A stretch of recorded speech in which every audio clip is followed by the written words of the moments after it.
Bonjour et bienvenue chez DigiSchool, je suis Alexandra, votre monitrice d'auto-école.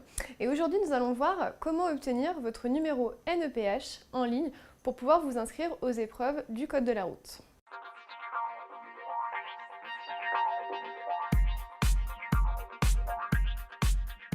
La première étape est de vous rendre sur le site de l'ANTS, donc l'Agence nationale des titres sécurisés. Pour rappel, le numéro NEPH, c'est une suite de 12 chiffres que la préfecture vous attribue pour vous faciliter le passage à l'examen, pour que vous puissiez tout simplement passer votre examen. Donc une fois que vous êtes sur ce site, vous cliquez sur « Je fais ma demande en ligne ». La demande s'effectue en 4 étapes. La première étape, on crée notre compte sur le site de l'ANTS. Ensuite, il faudra simplement remplir le formulaire en ligne. Donc là, ils vont vous poser beaucoup de questions, on verra ensuite. Je valide ma demande et ensuite, je reçois mon numéro NEPH par email. Donc ça vous laisse un laps de temps pour pouvoir vous entraîner à l'examen du code de la route. Donc premièrement, je crée mon compte. Donc là, si vous n'avez pas déjà de compte sur ANTS, on va vous demander de créer votre compte tout simplement en rentrant votre adresse mail et ensuite, une fois que vous aurez reçu ce mail, vous devrez renseigner votre propre mot de passe. Deuxièmement, il suffit de remplir le formulaire. Donc pour accéder au formulaire en ligne, vous avez simplement à cliquer sur « Demander un permis de conduire ». Donc pas de panique, demander un permis de conduire, c'est simplement pour avoir le numéro NEPH. Donc ça ne veut pas dire avoir le permis de conduire tout de suite. Une fois que vous avez cliqué sur le formulaire en ligne, vous allez arriver sur 7 points différents qu'il va falloir compléter. Le premier point s'intitule « Motif de la demande ». Là, vous avez des sous-objectifs, entre guillemets. Le premier, c'est est-ce que vous effectuez votre demande en tant que candidat mineur ou en tant que candidat majeur? Donc renseignez bien ça. Ensuite, il s'agit, donc là, normalement, vous cliquez d'une inscription au permis nécessitant le passage d'un examen pratique, d'où le permis de conduire. Ensuite, on vous demande les catégories de permis demandés. Donc attention, si vous passez le permis traditionnel voiture, c'est bien le permis B. Les autres permis, donc tout ce qui est A, c'est tout ce qui concerne la moto, les 2 roues en général. Ensuite, tout ce qui est C, c'est les poids lourds, et D, c'est le permis de transport de personnes. Voilà. Ensuite, est-ce que vous avez des formations complémentaires? Là, pareil. Bon, en général, c'est non. La FIMO, je rappelle, c'est pour tout ce qui est poids lourd. Mais en général, voilà, vous n'avez pas déjà de formation avant. Ensuite, vous déroulez la première étape. Et donc là, on vous demande s'il s'agit d'un premier permis ou alors si vous voulez simplement rajouter des catégories à votre permis de conduire déjà existant. Ensuite, il y a tout ce qui est déclaration du candidat. Donc là, on vous demande si vous voulez faire la conduite accompagnée, donc c'est ce qui est indiqué en haut, la AC, ou la conduite supervisée. Je rappelle que la conduite supervisée, vous pouvez la faire que si vous êtes majeur. Ensuite, on vous demande si vous comprenez bien le français, si vous le lisez bien également. Si vous êtes en instance d'examen pour la même catégorie, donc là, ça veut dire avoir un dossier déjà existant dans une autre auto-école. Dans tous les cas, même si vous indiquez non pour les deux, ça ne vous empêchera pas d'avoir votre numéro NEPH. Et également, si vous devez conduire un véhicule aménagé. Ensuite, le dernier point, c'est est-ce que vous avez des lunettes, est-ce que vous avez des maladies incompatibles avec la conduite, ou est-ce que vous êtes titulaire d'une pension d'invalidité? Je vous rappelle que si vous cochez oui pour l'un des trois, il faudra fournir un justificatif médical. Ensuite, le point 2 et le point 3, là on vous demande votre état civil et vos coordonnées. Donc là, il suffit de vous laisser un petit peu guider par tout ce qu'on vous demande, le nom de famille, le prénom, la date de naissance, si vous êtes un homme ou une femme, etc. Votre adresse postale, par ici. Donc l'adresse postale, essayez de ne pas vous tromper, et si jamais vous avez besoin de la modifier, il faut vraiment la modifier parce que c'est par ici, c'est ici que vous sera envoyé votre permis définitif. Donc il ne faut surtout pas vous tromper.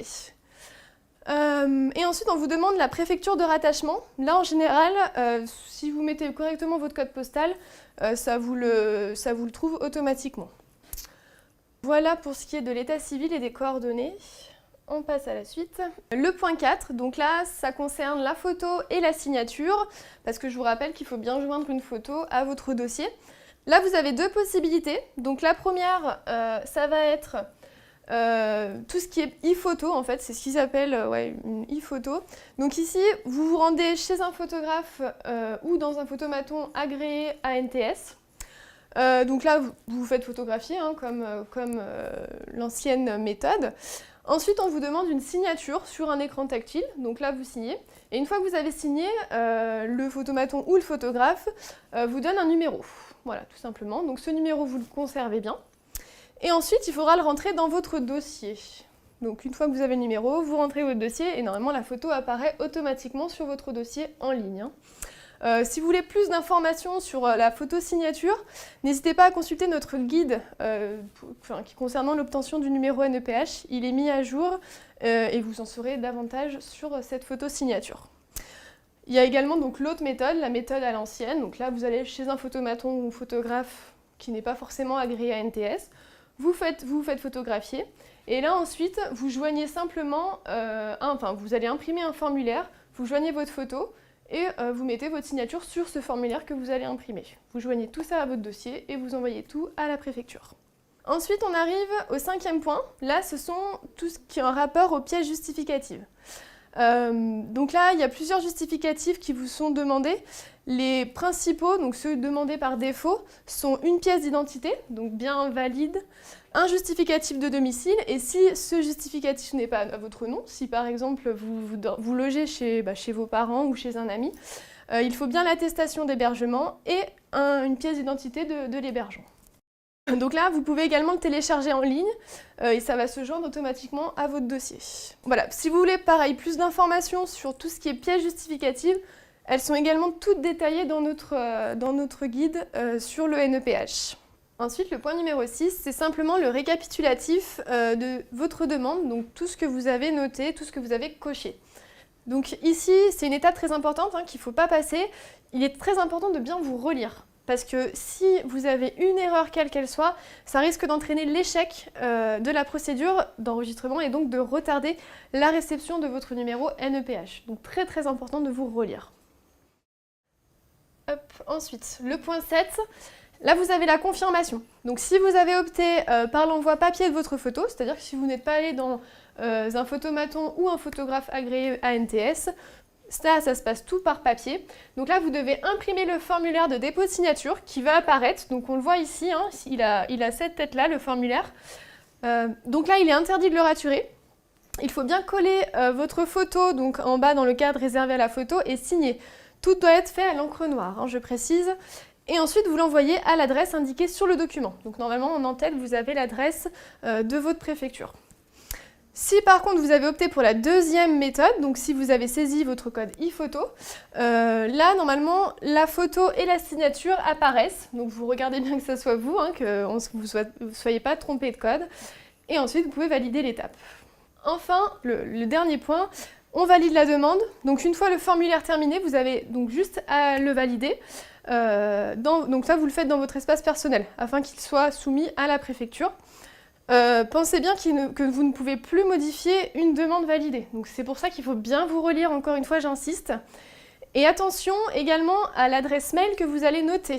Votre adresse mail doit vraiment être juste parce que du coup, vous allez pouvoir suivre vos documents ensuite avec cette adresse mail. D'accord? Donc vraiment très important de ne pas faire de fautes, que ce soit des caractères ou autres. Des fois c'est vite fait.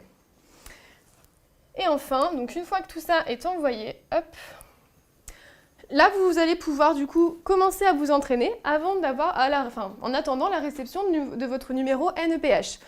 Donc le dossier a été envoyé, vous attendez, alors souvent c'est 2-3 semaines, ça peut être un peu plus long en fonction de comment votre préfecture enregistre les numéros. Une fois que vous avez votre numéro NEPH, là, vous pouvez réserver votre date d'examen sur le site et les applications DigiSchool. Donc vous pouvez vraiment tout faire sur notre application. Donc vraiment, vous pouvez vraiment vous entraîner jusqu'à réception de numéro NEPH. Si vous avez d'autres questions, surtout n'hésitez pas à télécharger notre guide disponible sur le site et les applications DigiSchool Code de la route ou également via le chat disponible sur le site. Et là, donc c'est la fin de cette vidéo. J'espère qu'elle vous aura plu et surtout qu'elle vous aura été utile. À très bientôt chez DigiSchool.